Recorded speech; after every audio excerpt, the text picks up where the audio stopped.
matter. He will not so lead you, for he has allied himself once more with his old associates. He has acted shamefully. You speak falsely. You know nothing about it. He has acted nobly. He has acted nobly. Dearly as I loved him before, his heroic sacrifice to his sense of duty has endeared him to me tenfold. But if it was his duty to constitute himself my foe, it is likewise my duty to regard him in that light. He has done his duty, I will do mine. Go ye and do yours.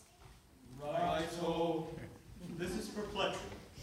We cannot understand it at all. Still, as he is actuated by a sense of duty, That makes a difference, of course. At the same time, we repeat, we cannot understand it at all. no matter, our course is clear. We must do our best to capture these pirates alone. It is most distressing to us to be the agents whereby our erring fellow creatures are deprived of that liberty which is so dear to us all.